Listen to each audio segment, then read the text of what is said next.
大家回到我们的论坛 ，Ladies and gentlemen, welcome back to our forum。这个场次呢，我们要聚焦探讨的是 IPv6 的部件。In this session, we're going to focus on the deployment of IPv6。这个场次呢，我们将聚焦探讨各国在推动 IPv6-Only 网络建制过程当中的实际经验，还有挑战，以及 IPv6 在全球网络中的应用现况，还有未来的发展方向。In this session, we will focus on the practical experiences and challenges faced by different countries in promoting the deployment of IPv6-only networks, as well as the current application of IPv6 in the global internet and its future development directions. 这个场次的主持人是台湾网路治理论坛吴国维理事长。The moderator for the session is Mr. Kuo-Wei Wu, Chairperson of the Board of TWIGF. 接下来呢，就把时间交给我们的主持人吴国维理事长。I will now give the floor to the moderator, Mr. Wu. Okay, thank you. Can you hear me? Okay, good. Can you bring on the slide for me? Okay. I think this session we are talking about IPv6, IPv6 only, and experience sharing. And next page, please. Next page. Today we have three speakers. The first one is Jeff Houston. He's a chief scientist of APNIC. Jeff, are you here? Jeff, can you hear me? Yes, I certainly am. Hi. Great, thank you very much. The next one is on Nguyen. Is a deputy director of the Viet Nam. Are you here? Yes, it's good. Good morning, everyone. Thank you. Thank you. And the third speaker is Su Hui Kai. He's a professor in the National Formosa University, and he is on site. Okay, next page. First of all, let me try to, talking about this agenda for this session. Supposedly, I will spend about 5 to 10 minutes to give a briefing, and then 20 minutes for each speaker. Hopefully, we still have 10 minutes for the Q&A. The first one, I'd like to introduce a little bit what kind of topic we want to talking about.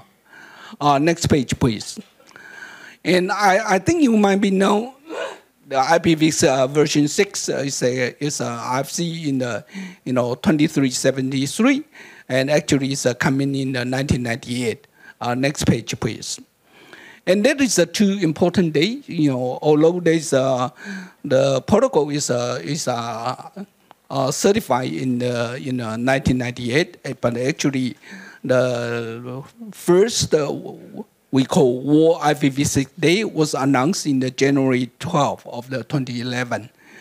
And then go on, we have a 1 year and running on the IPv6, and most of by the major content provider and also the major the platform company, and more than 400 participants. And by end of the 2011, and then we find that we like to continue this IPv6 opening, and so we call it World IPv6 Launch Day. And I think maybe Jeff Houston can talk more detail in this issue. And so remember that it's a timeline. 1998 is the protocol, and then 2011 is a World IPv6 Day, and then in the 2012 we have a World IPv6 Launch Day. Next page. And then I just briefing a little bit about the IPv6 development in Taiwan and Viet Nam. You can see that actually the data under the line is from the APNIC lab. The Viet Nam is right now is 20% of the capability, and then TWNIC is 59.43. Next page, please. And then here you can see how the Taiwan implement the IPv6, and you can look those is three red circles. These are very particularly critical, important day in Taiwan. You can see even in the 2017 2017, the IPv6 is, is still not very popular in Taiwan. The reason, of course, is because now the ISP and the device is not really IPv6 ready. And then in 2018, actually, the Zhonghua Telco coordinated with Apple Computer because mobile is kind of interesting. If you want to make the IPv6 ready, in the mobile phone, it's much easier because it really depends on the mobile device and also the mobile operator. If the mobile operator and the mobile device is ready, then let's mean the IPv6 capable on the mobile is almost done. And so you can see that is 2018 in the, I think it's a March or April. Certainly the Taiwan, the IPv6 coming up. And then by the almost end of the 2018, the IPv6 capability of the Zhonghua Telco is mobile is almost getting very popular in all the Zhonghua Telco mobile user. Next page, please. And so you can see since then, all the mobile company in Taiwan, the IPv6 capability almost 90, over than 90%. So that means the mobile implementation for the IPv6 is much easier because it's really just done by the device like Apple Computer waiting to open up the IPv6 first. And Android is really open for the IPv6 first, if the operator agree. And so this is, the mobile is much easier. Next page, please. But now we go to the fixed line, the landline that is much tough, really tough. Even in the Zhonghua Telco, the fixed line, you can see the IPv6 capability only 29%. If you look at government networking, the GSM in Taiwan is very low. It's just like 10 or 15%. And Taiwan Academic Network is one of the very important ISP. It's running by Department of Education. Even right now, it's still only 20%. So you can see the mobile is much easier to implement the IPv6, but fixed line is difficult. The next one you can see, next page, please. Next page actually is a cable company. And in Taiwan, the cable company also is a provider the internet access. But of course, it is also is a landmine. And you can see that those of the cable company is still 20%, 30%, and still, not much in progress in the IPv6. Okay, the next line. Oh, yep. Next line. Okay, here. So I stop my introduction over here, and then I try to go through this, the order. And Jeff, could you have 20 minutes to talking about your presentation? Is okay? 20 minutes, and then hopefully we can leave 10 minutes for our Q&A. I mean, by end of that. So Jeff, it's your turn. Thank you. Thank you very much. So let me bring up a screen. Hopefully you can see that. And let me, I suppose, just ask the question, what's happening with V6 around the entire internet? And this is a map of every country, all 225 of them. And the red colour means I can't see much V6 there at all. Yellow means about half the population. And bright green means a peak, and the current peak is about 80%. We update this map every single day, so this data is pretty accurate. You'll notice that Africa is not really a hotbed of V6. You'll also notice that Europe is kind of mixed. there's Germany, there's France, and there's a bit of the United Kingdom and Finland.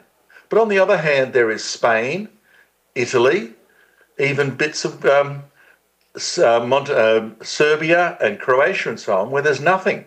And of course, most of Eastern Europe and Western Asia, very little V6 at all. So the picture is quite different depending on where you are in the world. Now, we can do this plot of the world, measuring it every single day for the last 13 years. That's from 2012. And what you find is the current world stats for IPv6 is about 42, 43%. So about 4 users out of 10 can access using V6. The other 6 out of 10 kind of can't. Now, that's a pretty smooth model, and we can apply a mathematical model against that. And the best fit for the last 10 years is actually a linear fit. And what this means is that if we continue at this pace, we have another 20 years to go before we get anywhere near, complete adoption. That's not expected. When we were thinking about V6 in the early 90s, and quite frankly, the internet was going gangbusters really quickly, we kind of thought that an implementation of V6, once it was accepted, take about 5 years, start to finish. So by about 1999, it'd just be done. We'd all be running V6. But we're now looking at a total transition of 50 years and sort of the end of this in 30 years' time from today. This is weird. It's completely unexpected. And when we start to look at individual countries, as Kuo-Wei Wu has shown us, the pictures vary country by country.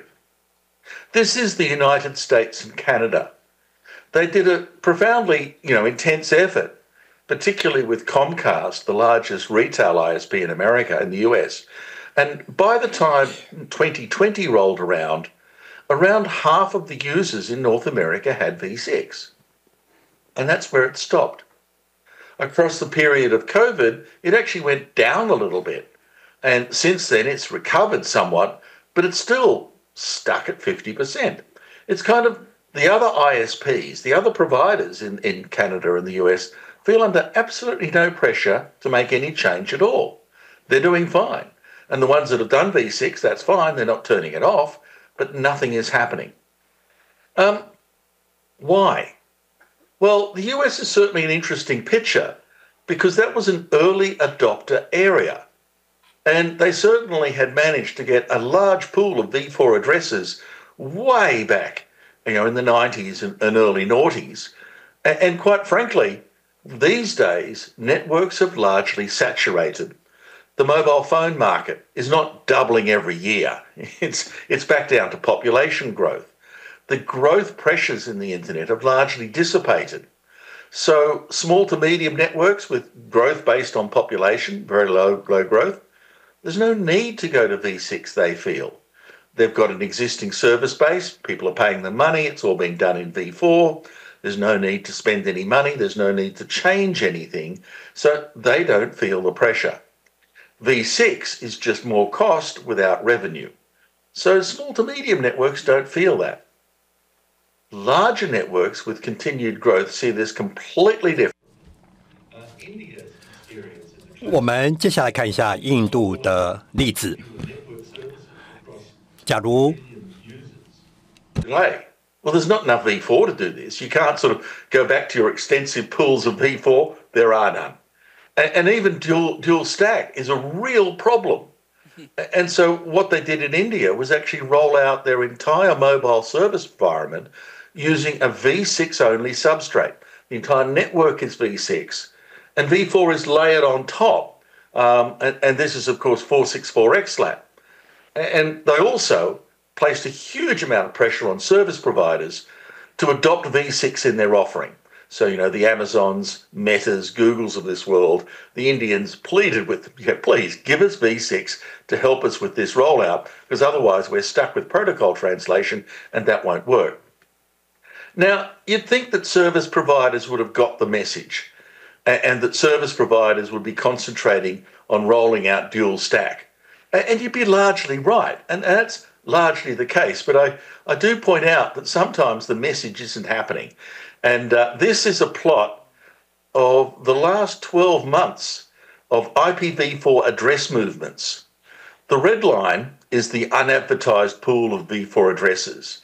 And the change across that year, largely static for most of the year. The green line is the change in the number of advertised addresses. And all of a sudden, on the blue line is the RAR activity, which is close to zero. But all of a sudden, at the end of December, Amazon announced 78 million v4 addresses.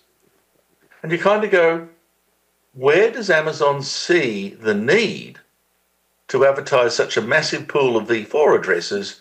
What is going on? I don't know. But whatever business reason they have seems anomalous to me. Because quite frankly, the growth that's happening in the internet is low and is largely around a dual stack world, not a v4 only world. But nevertheless, Amazon are betting somewhat differently. So now let's very quickly get the bigger question. Because in that previous slide I showed you,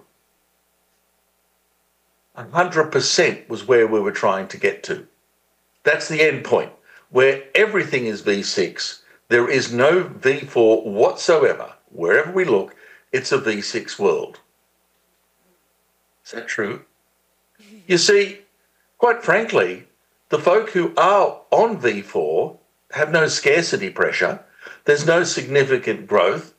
v6 is not functionally any different to v4. And so established networks that are well established in v4 are probably going to stay that way for quite some time. There's no pressure to go to dual stack. And what that means is that 100% is actually not likely in the medium-term future. So success maybe is something different. India has largely rolled out v6, and they did so between 2016 and around 2021. It's a huge country, and the underlying network is v6 only. Yet the stats say 77% of users, between 77 and 82% day by day. I would class that as success. The small amount of v4 that we see is old devices, things like, very old machines that just don't do v6, a little bit of translation, whatever. But by and large, that's success. And they achieved it back in 2022. And the number isn't going to change much over the coming years. So let's call 80% roughly success. They did it. What about the Saudis? Well, again, their effort was between 2021 and 2023. They're now up to 2/3 of the country, but that 65% has been constant for a year. I don't think it's going to grow much. Maybe that is success as well. Maybe they have rolled out the v6 that they can, and the rest is just waiting for user devices to, get old and get updated. Finland, 55%. Is that finished? Is that success? Well, it hasn't really changed since early 2023. And again, I suspect that the networks, the ISPs, have done all they're going to do. The rest is actually up to edge devices, the mobile phones and whatever else you and I own, or the televisions or the printers or whatever else is there in people's offices and homes, waiting to be updated, die and get replaced. So maybe 55% is success. Interesting. As I said before, North America, which is also at around 55% in both the US and Canada, hasn't moved for 5 years. So I would actually say, I think that's success. Taiwan, 60%. Is that done?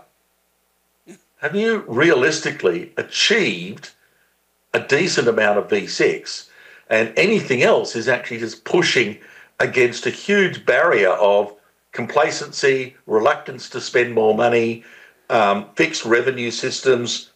Have the networks done all they can? And I would actually argue maybe they have.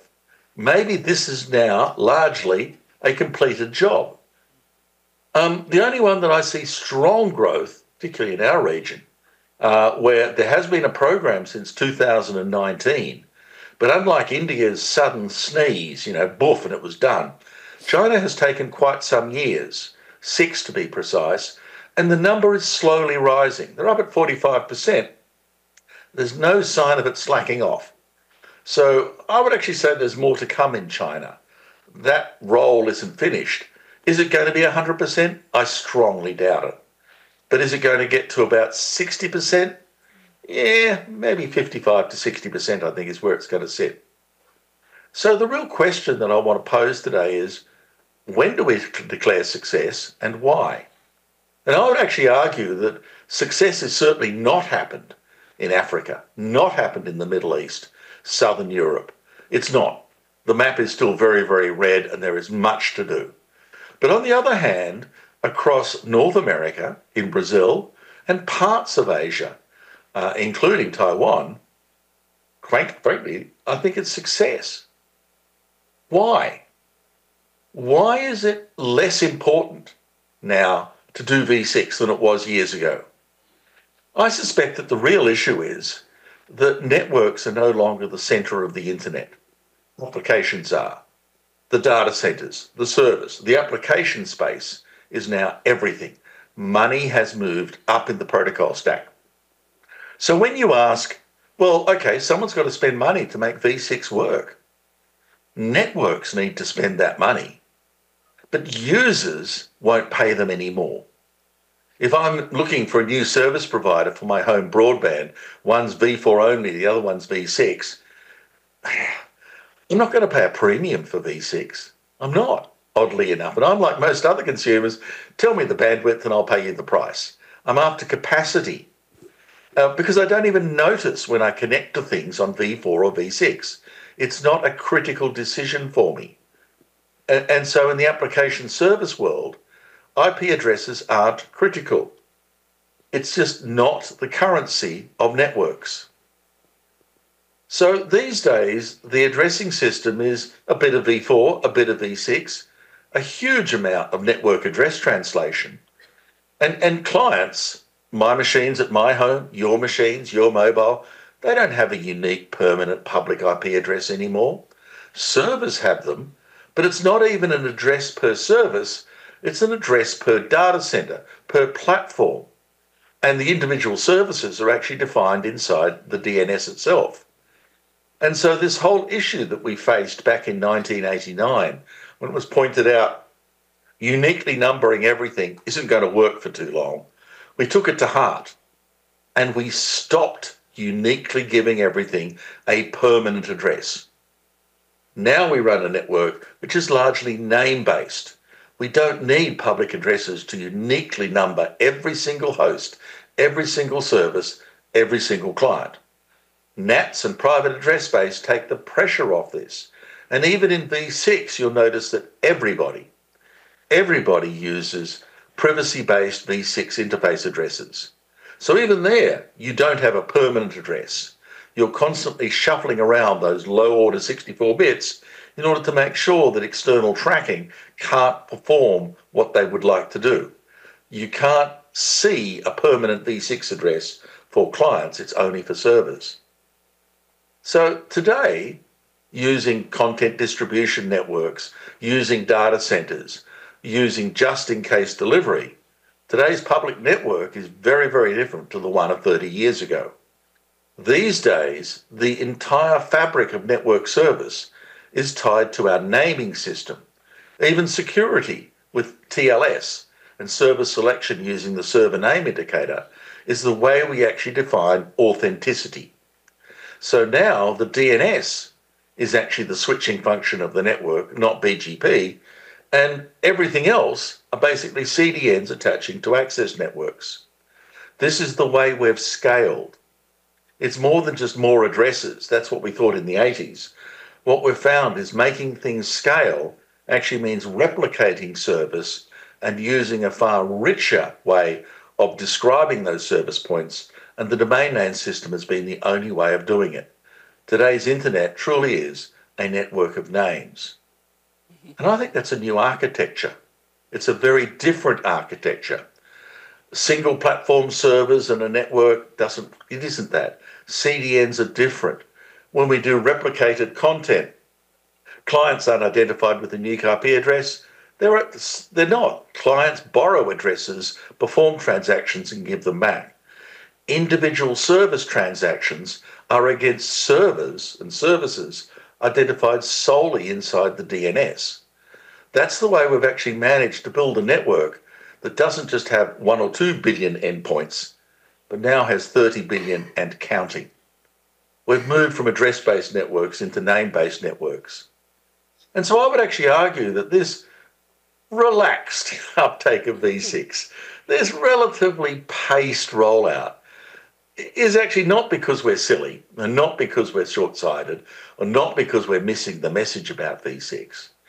I would actually say that in trying to make it work for more people, faster and cheaper, we've concentrated on the upper levels of the protocol stack, on the delivery of service and application. And quite frankly, V6 has rolled out for many of the developed economies about as far as it's going to go. And for others, that path is now better understood and will happen. And the momentum will sustain us. But the days of trying to say, look, do V6, do it now, I think are actually over. I think at this point, we can be relatively confident that this will happen, but I wouldn't be impatient about it. It will take its own time and its own momentum, because struggling to pay for it is really the big issue, because the economy of the internet has now moved up to services and away from networks. And I think that's actually a good thing, because the reason why people use a network is not because of the beauty of an IP packet. Seriously, they use it for streaming video. They use it for Facebook and Meta and so on and so forth. They use it for services, and that's what we've concentrated on. So I think I've used up my time. Thank you very much, and it's back to you, Kuo-Wei Wu. Yeah, Jeff, that's an interesting talk. And actually, the network has changed a lot in the last 15 years. And I think let's see, is IPv6 still something we are looking in the eventually. But I'm sorry, I missed one of the speakers. Actually, it's online right now. It's Mr. Taiji Kimura. He actually is a senior expert from the APNIC. And I'm sorry because my slide or somebody added on. And I tried to cut down the timing because original I assume is 20 minutes for each, but I think we have 4 speakers, so maybe 15 or 16 minutes for the next 3 of you. And so Taiji, can you come first? The next one is Taiji. Can you finish in the 15 or 16 minutes, please? Okay. Thank you so much, and I'm very honored to be here, and I'm very sad to be having my talk next to Jeff Houston. Anyway, I'll try to give my talk in 15 minutes, right? Yeah, 15 minutes, please. Yeah, because we like to leave 10 minutes for QA. Okay. Can you bring the slide on? Yes. Oh, thank you. So I need to say the next page for the people. Next My page. presentation title is, IPv6 deployment in Japan, inheriting the spirit of Kame. And this is kind of a long, old story, but I hope this reminds you the spirit of the origin of IPv4 and remind the Jeff Houston story. It's so interesting. Okay. Next slide, please. It's under your control. Okay. Okay. This is regional insight from Japan, not an operator myself, but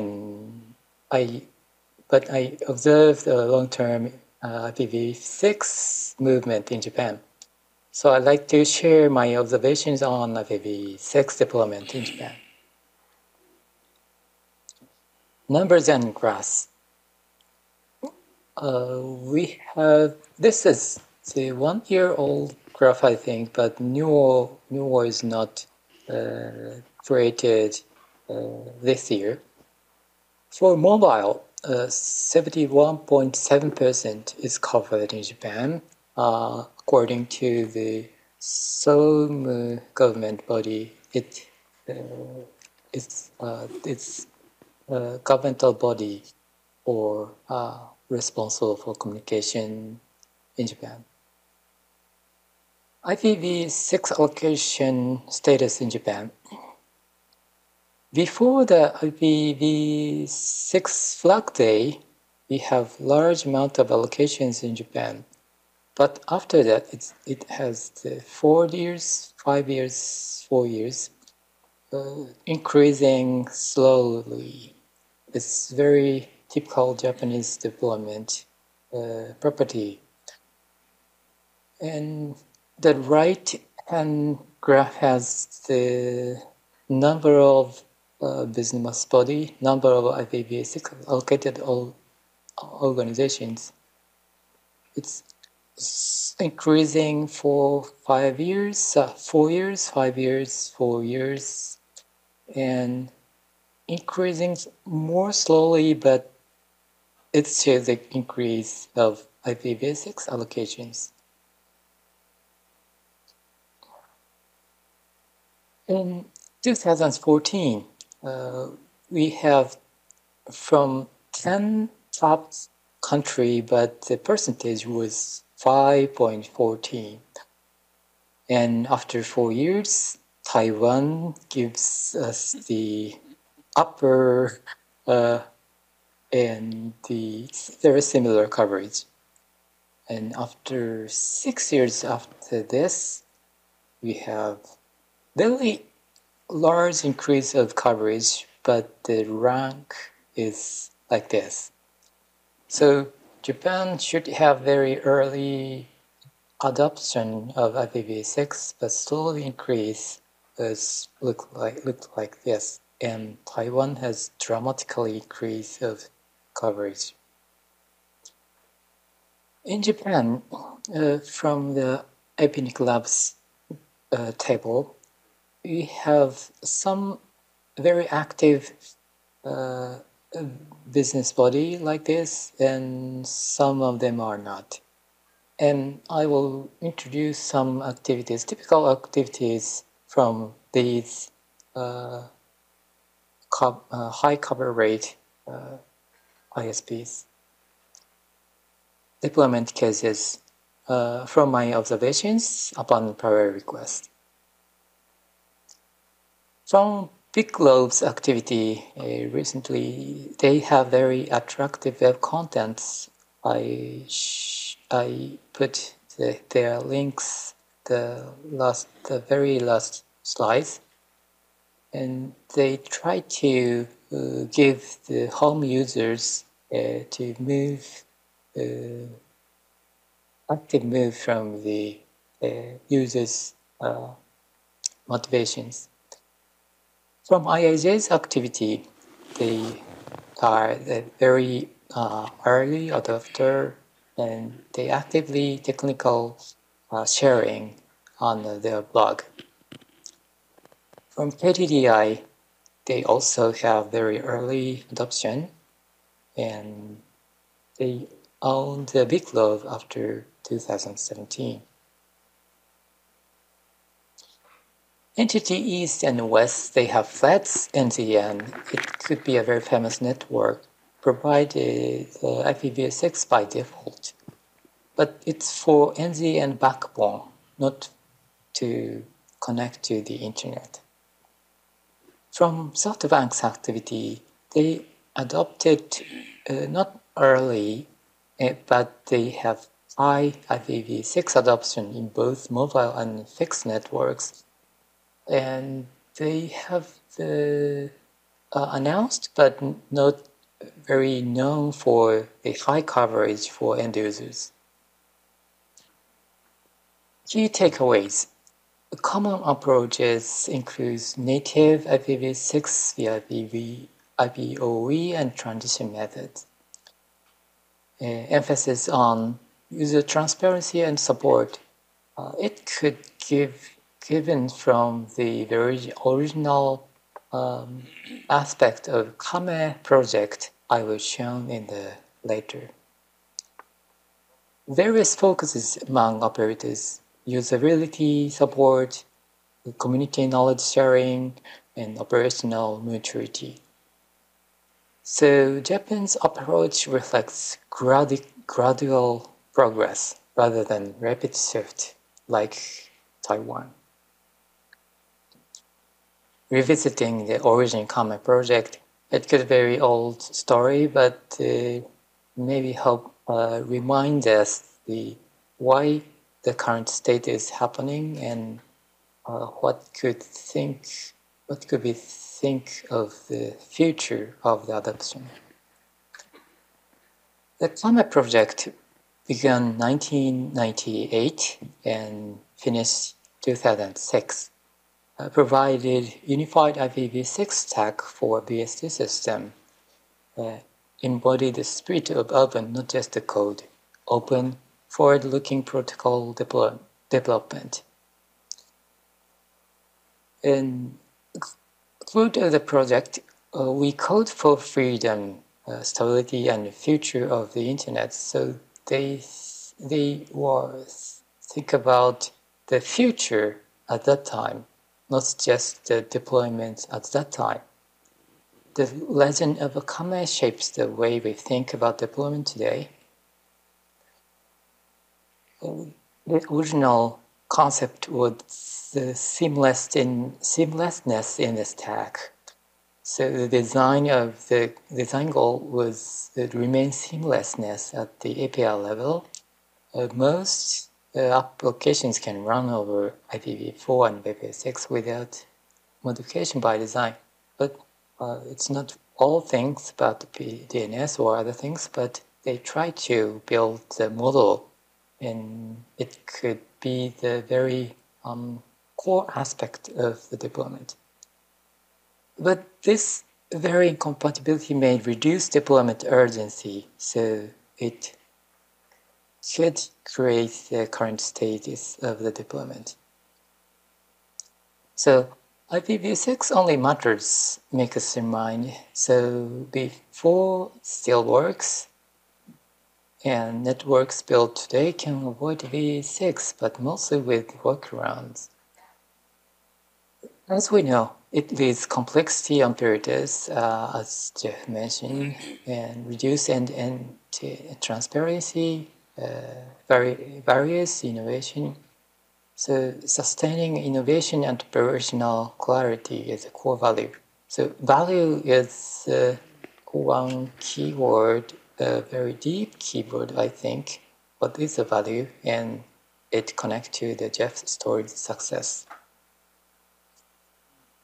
On summary, deployment as a practical inheritance of values. IPv6 deployment is more than addressing exhaustion currently. It reflects the choice, open, scalable design, operational clarity, or future readiness. So IPv6 is not the end state. It's build the networks that sustain the network core values. But I thought that it reminds also the dual stack is the final answer, or the single stack is the final answer. So the very old word impressed as the clear word, but the current status also created the same origin. So I hope this Kame, spirit of Kame live, and it reminds us think about what is the value and what is the success for the deployment. Thank you. Thank you, Taiji. And thank you very much. And the next one is on the Deputy Director of the VNIC. As I show you, is actually the new data from the APNIC lab. The VNIC actually Viet Nam, the IPv6 capability is top of the Taiwan right now. So I think the next speaker, I will give it to the On Nguyen. Can you spend about 15 minutes to make your presentation? On is on your turn. Thank you. Can you bring a slide on?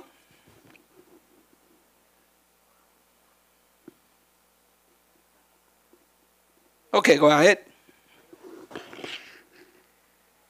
Okay, good morning, everyone. Can I start my presentation? Can you bring the slide on? It's okay.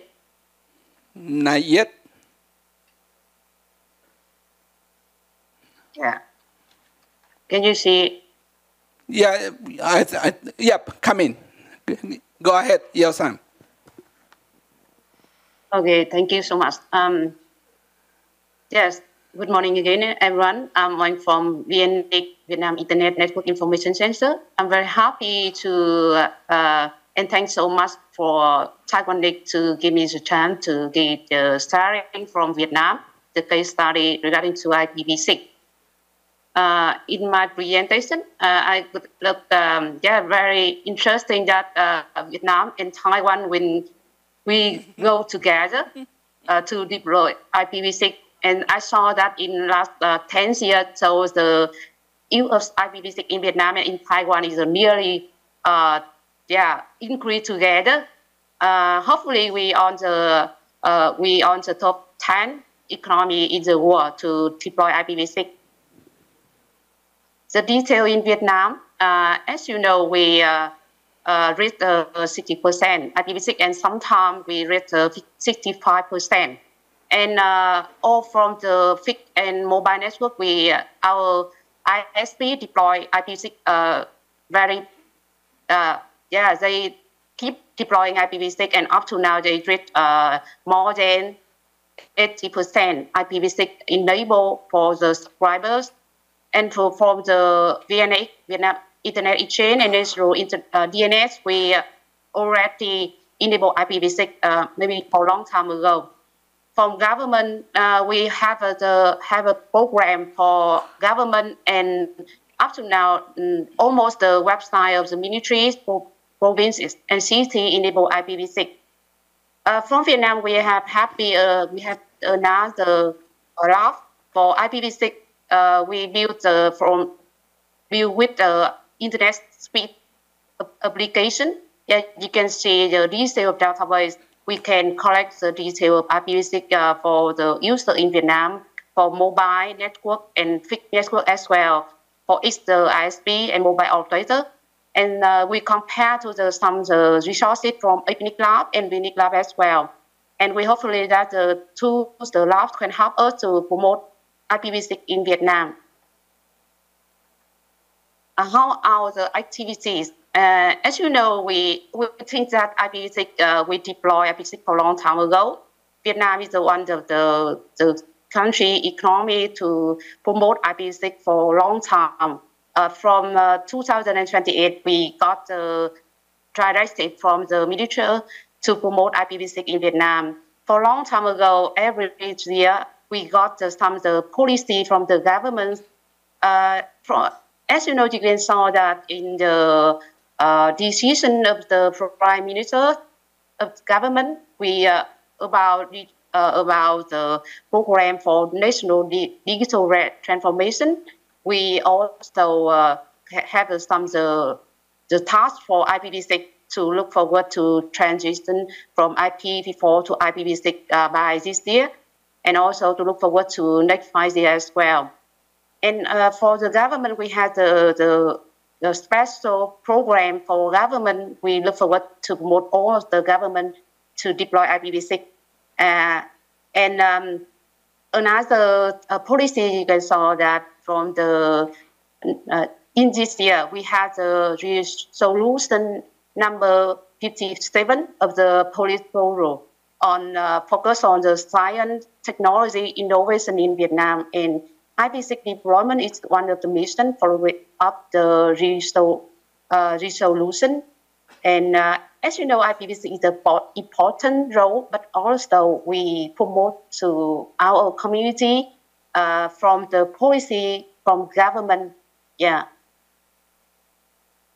And this year in Vietnam, we had the decision number 306 from the government to promote IPv6 in this year, and the main target of the plan in this year, we look forward to reach 70% IPv6 user in Vietnam, and up to now we reached 60%, and hopefully we can reach the number at the end of this year.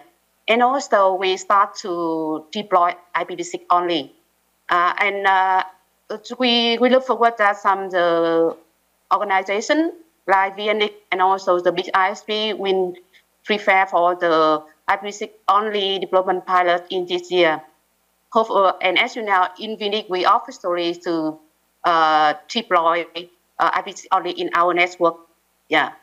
And we look into next 5 years. So in this year, we will report to our minister to approve the strategy of IPv6 and IPv6 only in Vietnam in next 5 years.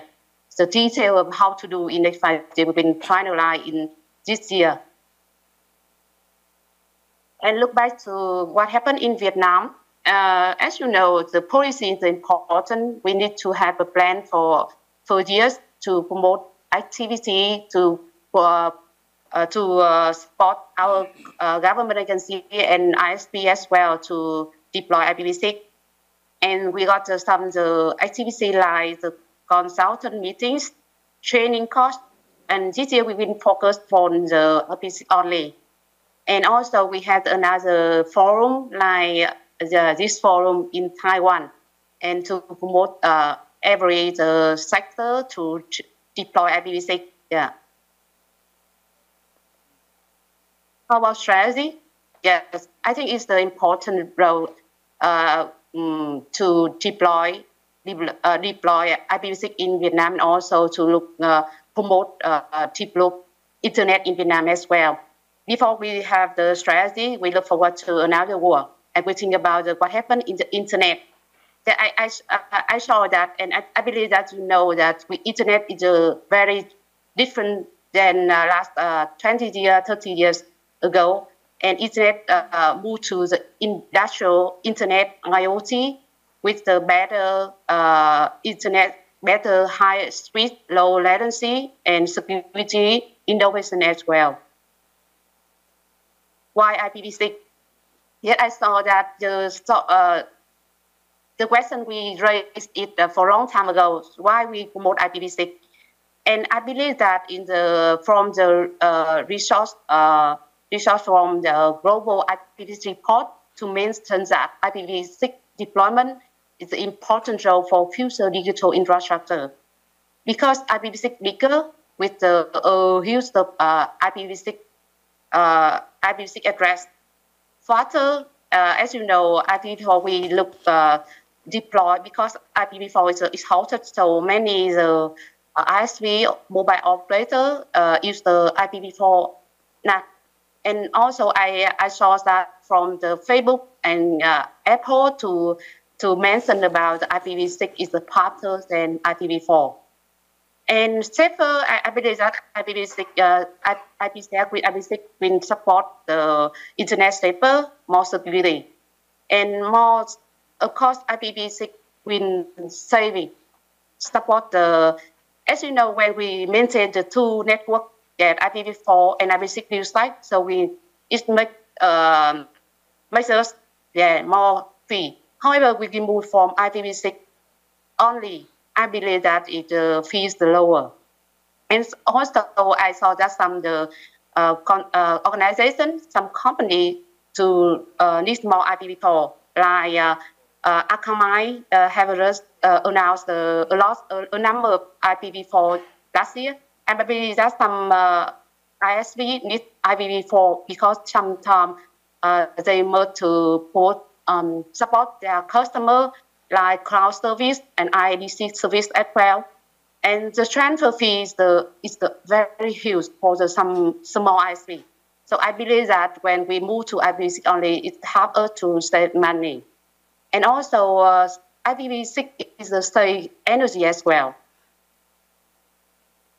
So we believe that Internet IPv6 is not a transition. As you know, IPv6, some the case study in the world. So we start Internet with IPv4 only. After that, we maintain IPv6 with IPv4 use like technology. And in the future, we believe that the network will move to IPv6 only. And we believe that IPv6 deployment is not a transition from IPv4 to IPv6, but it's the innovation to make more value and service to internet because IPv4 is halted.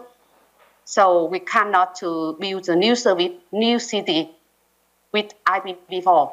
We must to build a new city with IPv6, and I believe that IPv6 only will better to save money, more safer, faster, and more security to the internet users. Look around the world. You can see the details of the global market IPv6 and the value of IPv6 in last year. Our reached $51 billion US dollars, and look forward in next 5 years, in 2030, maybe the IPv6 innovations could reach more than 10.8 trillion US dollars. Yes, you can saw that IPv6 innovation can help us to more money to, it's not the transition, but it's the innovation. Look back in Vietnam. As you know, when we prepare for the next 5 years, we look how we do in last 10 or more than 10 years ago. And you can see that when in 2012, the run IPv6 LAN, and after 1 year, we run Vietnam IPv6 LAN as well.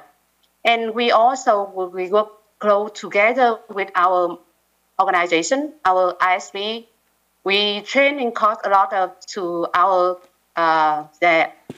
internet user in Vietnam, focus on the ISP, mobile operator, and also the IP member as well. And also in after that, we focus on government agencies. And how about the next 5 years? In this year, we look at Vietnam, we start with 5G. That we believe that IPv6 only in Vietnam, we start in this year. With pilot. And after that, I believe we look forward to in next 3 years, we will boom IPv6 only in Vietnam. And our plan to stop offering service over IPv4, we look forward that we support IPv6 only. We deploy it only almost in the network, and after that we can stop offering service over IPv4 in 2032. And the detail of our plan. As you can saw that with the internet into Vietnam in 1997 with IPv4 only. Yeah, IPv4 only and on the network. And after that, we expand the internet in Vietnam. We launched IPv6 in 2013 with IPv6 new stack with IPv4 and IPv4 only. And in this year, we believe that when we reach the number 50% or 60%, if we did not do anything, so the use of IPv6 for the countries, the economic will not increase further. So we change our mind to start with IPv6 only. we believe that it's not easy to move from to 60% to 70%. So we look forward that the program can promote our ISP, our operator, our government agency can deploy IPv6 for the own network already. And also they start to IPv6-only pilot in this year. TWNIC is the first organization deploy IPv6 only in the small network like VNX, Wi-Fi, LAN network, and other services. And after that, we will give a document to send to our community to can support them deploy IPv6 only in their network. And also from the ISP, we look forward that they will pilot IPv6 only with the core network. Yeah, then we look forward that they will do not use IPv4 private. They change IPv4 private to IPv6 only. And also we look forward to them deploy IPv6 only with some of the network like DC, cloud, and content as well, from small scale to the large scale. Yeah, in next 2 years. And after that, from the 2027 or 2028, we move to IPv6 only, almost the network, almost the service in Viet Nam. And hopefully that we can finalize the program in 5 years, 2030.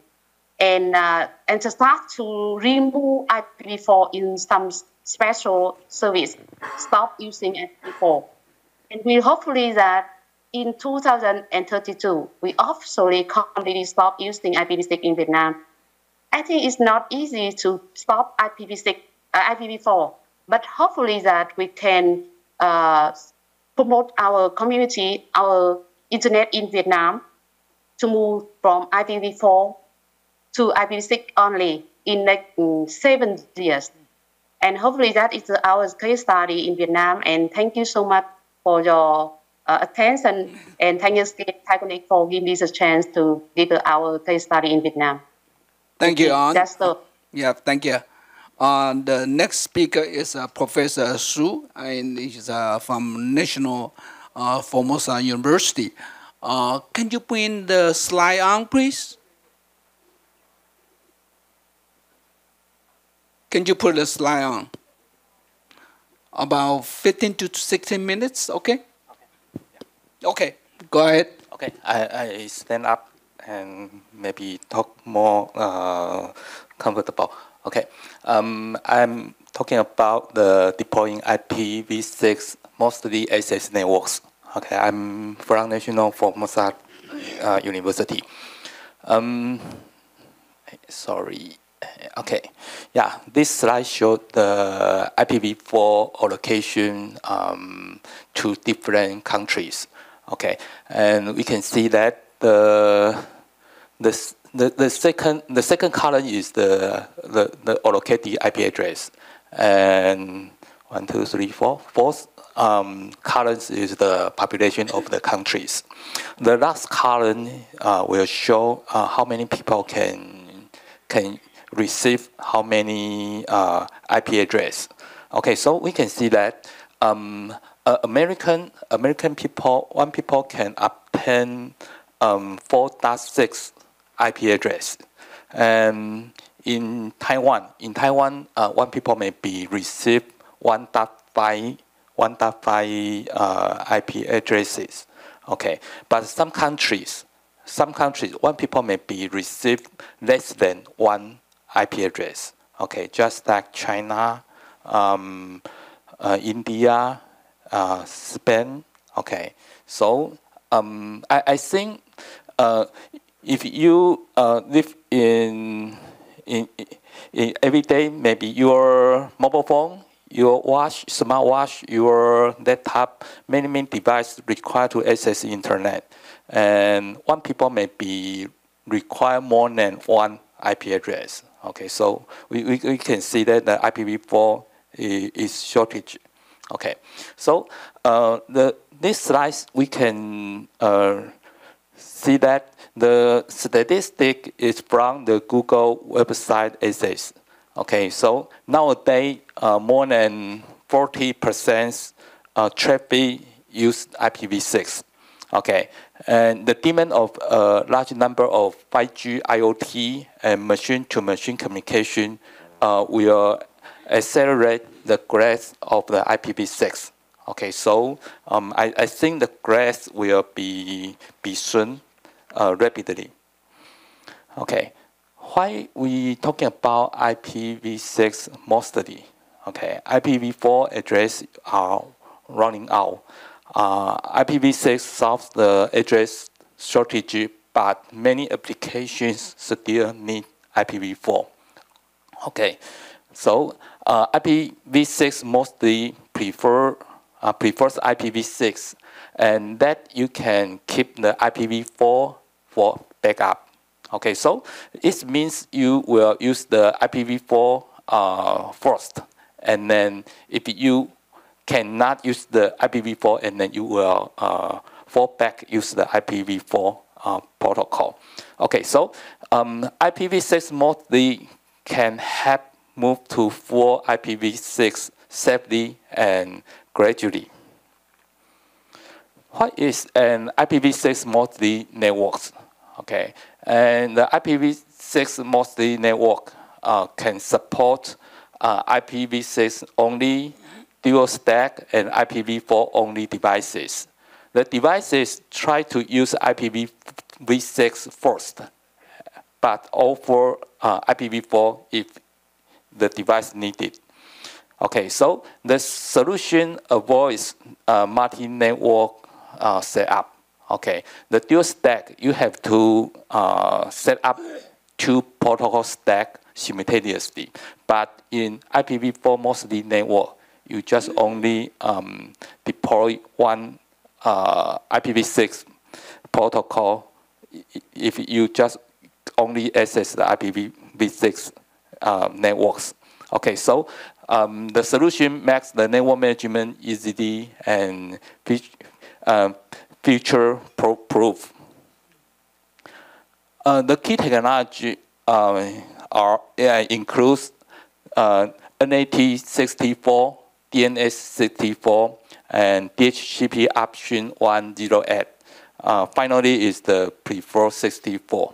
Okay, so totally there are 4 key technologies. The end is transition to IPv6. IPv6 is slowly being deployed, and IPv4 still the protocol of the internet. Some website or the resource may be just deployed in the IPv4 networks. There are simplified, not enough IPv4 address. Okay, just like some special IPv4 address to reallocate to users, but the solution cannot solve the shortage problem, IPv4 address shortage problem. Okay, so there are many transit mechanisms, just like the dual stack and NAT64. Nowadays, maybe some network will deploy the 2 mechanisms. The dual stack means the network will deploy IPv4 only and IPv6 only protocol. Okay, so the device can access the internet via the IPv6 or IPv4 based on the server. Okay, and IPv6 will prefer for dual stack resource, and in this situation, some problem may be occurs. Just like the happy iSport algorithm can let you access the resource quickly, but the IPv6 network has some problem. You don't know, because the happy iSport algorithm will fall back to IPv4. Okay, so the client may be access the internet happy, but they don't know the IPv6 network has some problem. Okay, so the final the key problem is that the IPv4 address is still shortage.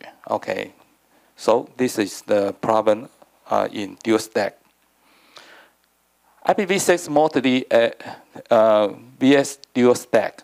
Okay, dual stack use the protocol IPv4 and IPv6 always, and IPv6 mostly use the IPv6 first. Okay, and the solution can save the IPv4 address, and the most IPv6 mostly can easiest to support and fix the IPv6 problem. NAT64 replace NAT44 with no extra network load. Okay, and IPv6 mostly vs IPv6 only networks. Okay, IPv6 only networks are hard to management. Okay, because some device may just only support IPv4, so you have to consider the all devices. IPv6 mostly balance the old and new devices. Okay, and in this solution, you don't need to implement a multiple SSID or VLAN solution, and the IPv6 mostly can help IT teams plan feature upgrades. Okay, so in this, if you want to implement the IPv6 mostly, okay, you have to deploy the NAT64 and DNS64. NAT64 translate IPv6 to IPv4, and DNS64 means the DNS query can back the IPv6 only users to access the IPv4 resource. Okay, so you have to deploy the two technology in the networks to implement the IPv6 mostly. Okay, so this slide we can see that in this figure the client is in the IPv6 only networks. Okay, the client, and the router can connect to IPv6 and IPv4 internet. Okay, if the IPv6 only users want to access the IPv4 resource, just like the example.com, the resource, the step one, the client will query the DNS with the DNS64. The DNS64 query the domain name with the public DNS. Okay, because the example.com resource is in the IPv4 internet, so the DNS will query an IPv4 address. Okay, so the DNS64 will synthesis, okay, translate the IPv4 address to NAT64 IP address, okay, and response the answer to the client. So the client will make the connection to the IPv6 address.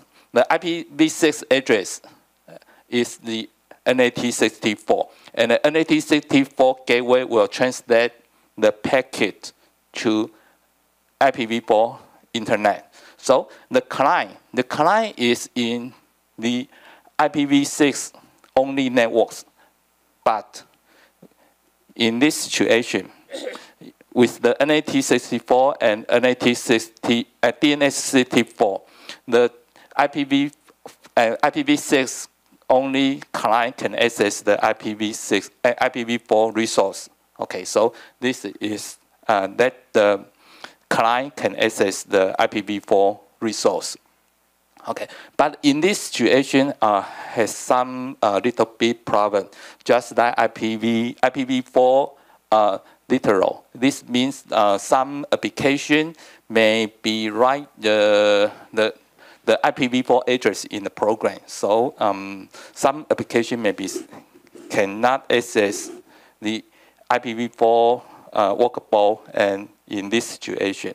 Okay, so this is the little bit some problem will be occur in this environment. Okay, and the other is about the 464X translate and client-side translator. Okay, this means the client side can implement the translator, translate the IPv4 address to IPv6, and then you can work with the NAT64 to access the IPv4 resource. Okay, so this slide shows that in the client side,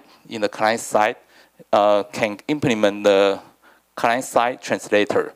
Okay, and then cooperate with the NAT64. So the mobile phone is in the IPv6-only networks, but the mobile phone can access the IPv4 resource. Okay, and nowadays IoT applications and Android devices implements the client-side translator well, and then can workable in this environment. And desktop, the desktop, no client-side translator in Windows, Linux, and Chrome OS, but the desktop can workable in the NAT64 and DNS64 environment. And the Windows 11 pledged to implement client-side translator and DHCP option 108. Okay, and Linux has some support for DHCP option 108. Okay, proper client-side translator for Linux is still missing. Okay, you can use the IPv6 mostly with the NAT64 and DNS64 well, but you want to let them dynamically or automatically. You have to enable prefer 64 in router and set up the DHCP to support option 108. Okay, so if you want to let your network can automatically and that your device can work about in with the NAT IPv6 mostly. Okay, so you have to enable the two functions. Okay, this is the preferred 64 with the router advertisement. Okay, so the device about Android, iOS, and Mac OS support the router advertisement options. And this is the IFC 8925. This IFC define the DHCP option, the 108 option. Okay, so and that your client can obtain the IPv4 and maybe disable your IPv4. Let your network know your client support the option 108. Okay, so this is an example about the traditional DHCP server. The DHCP server does not support option 108, but the client support the option 108. Okay, so the client will send the discover message and the DHCP with the 108 options. And the DHCP server, he don't know the option, so he will ignore the option 108 and offer an IPv4 address to the client. Okay, so the client know that, so the client will request the IPv4 address and set up the IPv4 address in the client. Okay, so this situation means the DHCP server does not support option 108. And this slide shows that the DHCP server support option 108. Okay, so the client send the discover message to the DHCP server. Okay, so with the option 108, and the DHCP server will identify the option 108 with 30 minutes. Okay, the 30 minutes means the client disable the IPv4 address for 30 minutes. Okay, so the client will obtain the IPv6 address and disable IPv4 address. So the client will access the internet with IPv6. Okay, but so in this situation, can that the client perform in IPv6 mostly automatically in this environment. Okay, so the DHCP option 108 is ready. Okay, so it is easy to implement because the DHCP server support define custom options. Okay, so it is easy to implement in the DHCP server. And prefer 64 with a router advertisement option is hard to implement because no custom RA option support in router. Okay, so the router vendors should really implement the custom options. When to consider IPv6 mostly, okay, if you don't use NAT and your DHCP pool is filling up, okay, and your private IP address, IPv4 private IP address is shortage. Okay, so you can consider IPv6 mostly.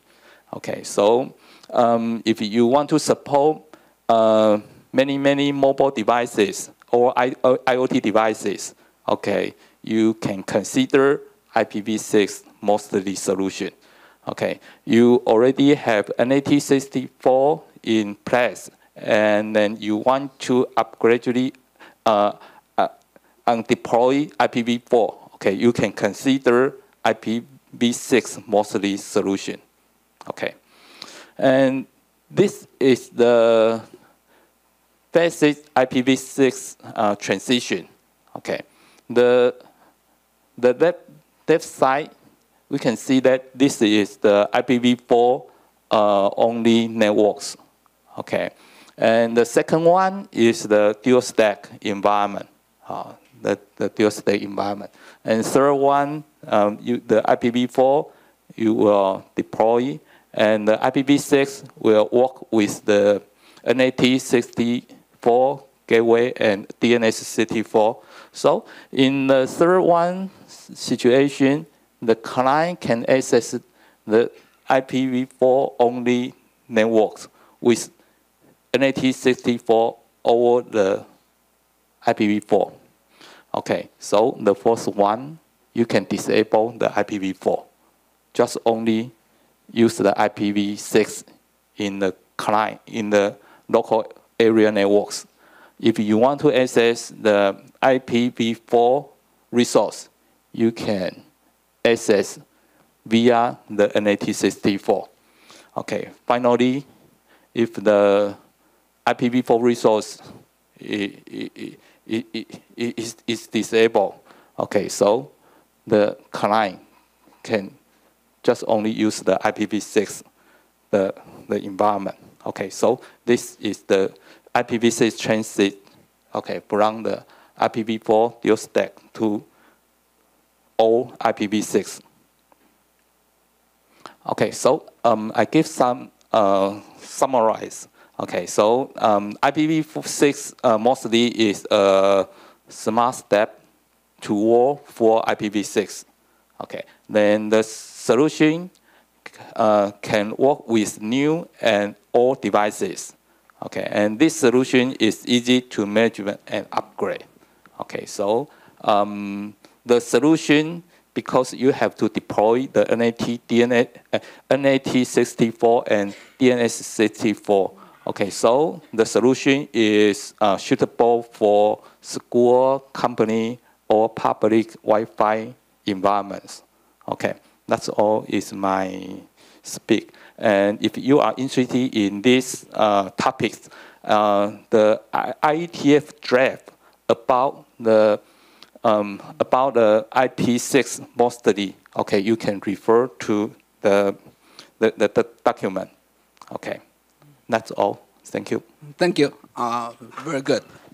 The whole session, we still have 10 minutes. Okay, now is go to the QA. And is there anybody want to raise the question? Please go to the microphone. And before the people go on the microphone, I have a couple of the questions for On and also for Jeff. You know, Jeff, you bring the one very interesting, amazing slide. On, I really surprised is how the one IPv4 address is cost us $40 in Vietnam. How that happen? On? Yeah, thank you so much for your question. As you know, I think it's the market transfer, not in Vietnam, but also in other countries in the world. In Vietnam, we had some small ISP, a cloud service provider as well. They have one more, a lot of IPv4 address to the customer. So slot 23 is not enough for them, so they try to find out the IPv4 in the world. So they must to buy some IPv4 in the market transfer. So they said to us that the fee when they would like to buy slot 22 or 22 around $40 per one IP. So it will make them need to more money to buy IPv4 in the world. So as you know, when they apply for the slot 23 right now, so they must to pay for the market transfer maybe $500 million. So it's a lot of, I think that maybe I can calculate. One, for example, slot 22 gets into more than 1,000 IPv4 address. The cost for one IP is the $40. So they must to 40,000 US dollars for if they need to 1,000 IP address in the world. So it because the cloud service is huge, so you want to 500,000 IPv4 or 1 million IPv4 address. So it's the budget they need to pay for IPv4 is so high for them. Okay. So I think it's not easy for every company when IPv4 is out there. Yeah, it's really surprising me is the IPv4 address is so expensive, huh?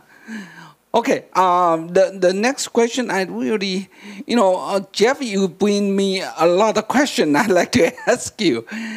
First of all, I'd like to ask the question is, because from your chart, Africa and Iran and some of the place, the IPv6 is not very popular.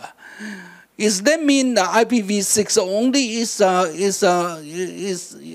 really cannot come in very soon, and IPv4 will live with us for a long, long time?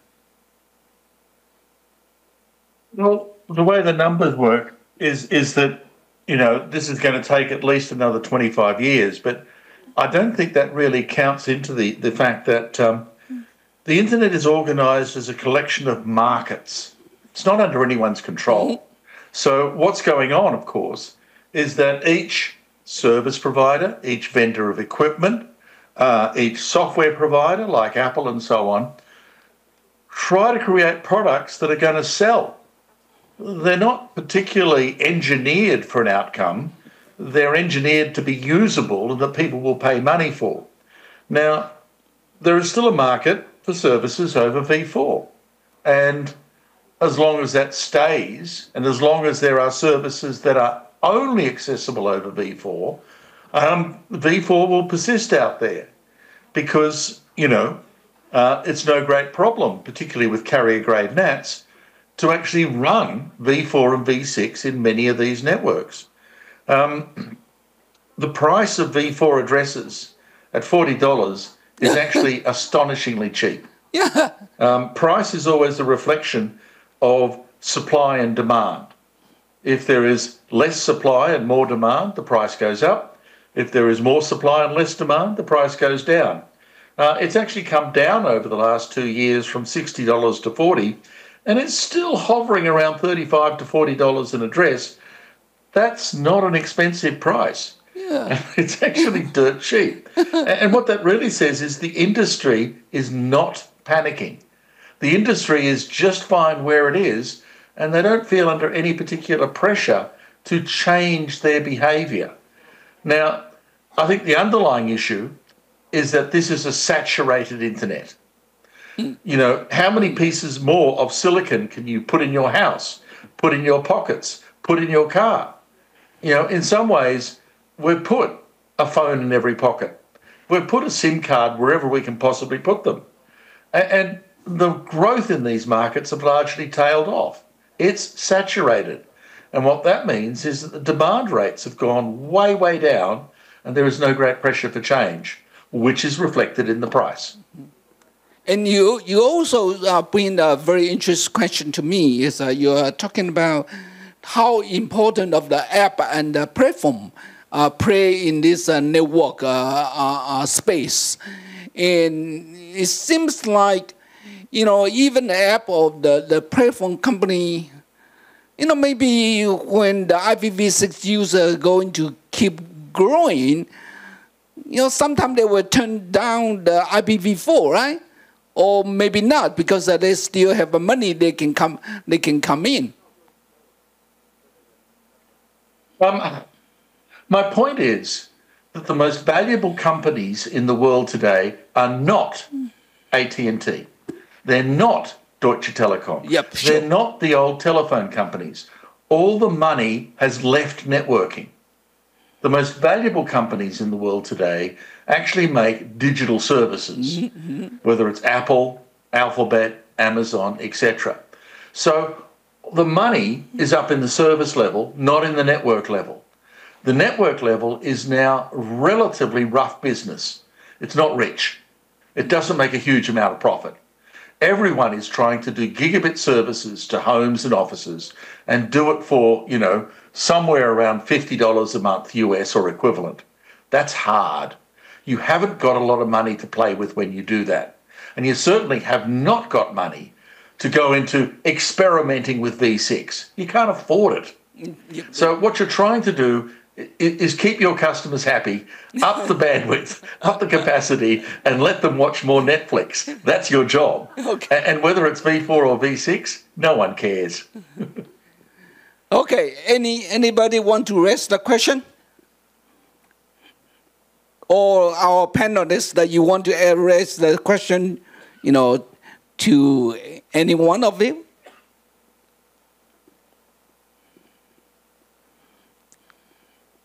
Well, it is kind of very quiet space.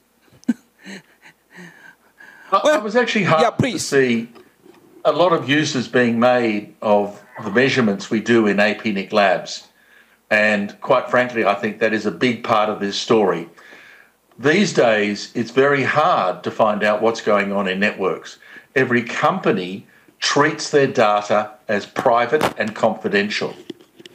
At APNIC, we've tried very, very hard to create a measurement framework that actually creates openly available data, is up to date, is accurate, and pans across all the economies in the entire internet to show us where we are.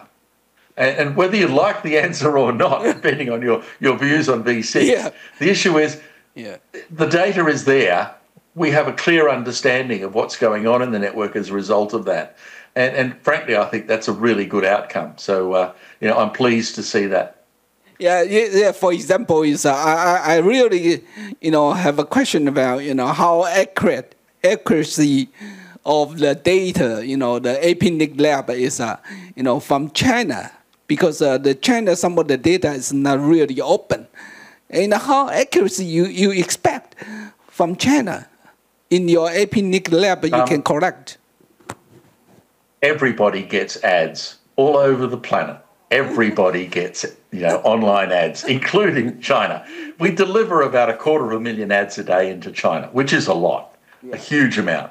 The Google search engine might not exist in China, but that's a different problem.